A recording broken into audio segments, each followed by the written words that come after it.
만성화로 가게 되면 저리기 시작하니까 목 디스크로 의사들이 오해를 하기 시작해요. 아, 그래요? 제가 그냥 하세요 하면 다들 카메라 왜냐면 감독님들 이거를 그러면은 어느 정도 시간만큼 해주는 게 우리는 닥터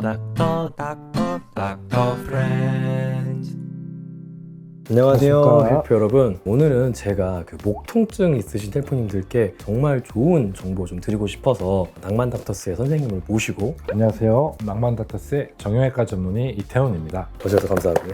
아 영광입니다. 네, 이게 또 약간 제가 또 사심이 있는 건데요. 사심이? 사심. 아 사심. 네, 왜냐면 제가 일을 할 때 보통 컴퓨터에서 많이 하잖아요. 1시간, 2시간 이렇게 컴퓨터 이렇게 하다 보면은 목이 너무 아플 때 그때 좀 쉬어요. 좀 풀어주면 확 풀어주고, 근데 네. 이렇게 하면 또 아파가지고 억지로 이렇게 하면서 근데 이런 통증은 뭐 저만 겪는 게 아니라 정말 많은 분들이 업무 시간에 컴퓨터를 대부분 사용하고 계시고, 맞습니다. 실제로 이제 목 통증이나 뒤에 어깨 통증을 굉장히 많이 호소하고 계셔가지고 맞습니다.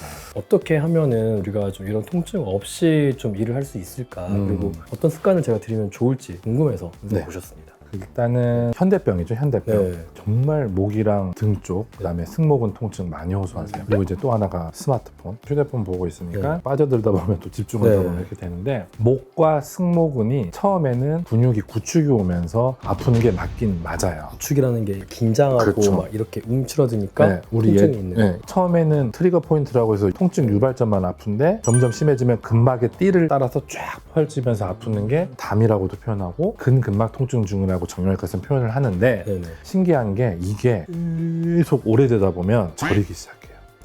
그냥 아픈 게 아니라 무슨 말을 하고 싶은 거냐면, 처음에는 근육과 근막을 풀어주지 못해서 네. 처음에 아팠는데 이거를 계속 방치하고 만성화로 가게 되면 저리기 시작하니까 목 디스크로 의사들이 오해를 하기 시작해요. 아, 그래요? 그러면서 막 MRI 찍고 조금 있는 그런 디스크 요것 때문에 아픈 거라고 하면서 막 목 디스크 그렇죠. 시술해버리고 인생이 그때부터 복잡해지는 거예요. 그러니까 목이랑 요 승모근 쪽, 등 쪽 많이 아프고 뭉쳐있는 것 같을 때 빨리 풀어주고 빨리 치료해주지 않으면 점점 일이 꼬여가요. 약간 조급한 마음이 약간 들기 시작했어요. 네, 그래서 해야 될 것 같은 네. 마음이. 오진과 막 이상한 이런 안 좋은 그런 시술들 받기 전에 빨리 풀어줘야 되는데, 제일 중요한 거 보여드리겠습니다. 어떻게 해야 되나요? 자, 일단은 90도로, 그렇죠. 네네. 90도로 펼쳐지는 게 제일 좋고요. 목을 뒤로 젖습니다. 그리고 손바닥을요, 힘을 좀 주는 척 하면서 좀 펼치세요. 손가락을 피는 이유가 네. 있을까요? 이 손가락을 피면 편근에 의한 신전근들이 팔꿈치까지 전달이 되고, 그러면서 여기까지 또 힘이 전달이 되면서 스트레칭 된다는 느낌의 긴장성 스트레칭이 좀 돼요. 아, 그러면 야 일로 와서 이게 좀 엘보로 좀 깨봐라, 이게 막 깨부수는 것보다 100배 1000배 좋은 스트레칭법이 돼요. 그거 할 때 막 이렇게 눌러달라는 사람 많잖아요.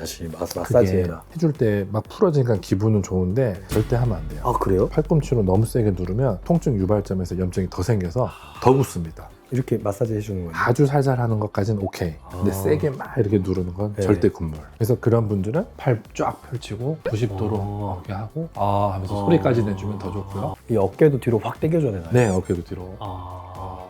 근데 이제 목 디스크가 있다거나 자유자재로 움직이지 못하는 유연성이 부족한 사람들은 그냥 되는 데까지만이라도 최대한 조심스럽게 이렇게 해주시면 저는 벌써 시원해요. 목에 있는 부분들이 사실은 항상 구부리고 있으니까 뒤에 있는 후섬유륜이라는 게 파열이 되면서 디스크가 튀어나오려고 하는 거거든요. 근데 그걸 목을 이렇게 신전을 하면 후섬유륜을 붙이는 작업을 해줘요. 그래서 되게 뻐근하면서도 시간이 지나면 좋아지는 거고, 이렇게 팔을 벌려서 이렇게 해주는 작업은 이 목에서부터 떨어진 이 승모근, 여기가 오히려 풀어지는 거예요. 저도 이제 하나 하는 방송이 있는데, 거기 보면 카메라 감독이 한 10명이 이렇게 쭉 옆에 있는데, 네. 제가 그냥 하세요 하면 다들 왜냐면 감독님들. 감독님들도 계속 뭘 보니까 이거를 그러면은 어느 정도 시간만큼 해주는 게 좀 힘드신 분들은 10초, 무난하게 잘할 수 있는 사람들은 15초에서 20초 정도 네. 하고 5번에서 10번 정도 한번 해주고 하고 좀 풀어주고 하고 풀어주고 이거를 5번에서 10번 정도. 5번에서 10번 정도가 네. 이제 한 세트인데, 이게 농촌에서 이제 할머니 할아버지들 논일 할 때 제일 필요합니다. 제가 이제 하고 있는 방송에서도 의뢰인들 부탁 때문에 논일이랑 반일을 좀 하는데, 같이 하세요? 네, 같이 합니다. 3분, 딱 3분을 못 버티겠어요. 3분을 하면 아니 이게 안 펴져요. 이렇게 해서 하늘 쳐다보고 이렇게 하는 걸 무조건 해줘야 돼요. 기분도 좋겠네요. 하늘을 또 네. 보고 하면은. 이거 안 하면은 나쁜 습관만 계속해서 뭐 시간이 쌓여버리면은 진짜 아프고, 또 여러 가지 파생되는 불편감들을 너무 이렇게 경험할 수가 있으니까 네네. 보시는 헬프님들도요, 꼭 오늘부터 한번 해보시고요. 바로 해보시면은 약간 좀 풀린다. 아마 이거 보면 보면서 하셨을 거예요. 수축을 자꾸 시켜주지 않으면 점점 앞으로 올 수밖에 없다는 생각이 드니까 맞습니다. 운동처럼 좀 뒤에를 이렇게 해주면은 허리나 목이 좀 바로 설 수 있겠다. 그렇죠. 우리 몸의 어떤 균형을 위해서 해보시면 너무 좋을 것 같습니다. 오늘 이렇게 좋은 말씀 해주신 낭만닥터스의 이태현 선생님 너무 감사하고요. 네. 저희는 다음에 더 좋은 컨텐츠로 돌아오도록 하겠습니다. 감사합니다. 네.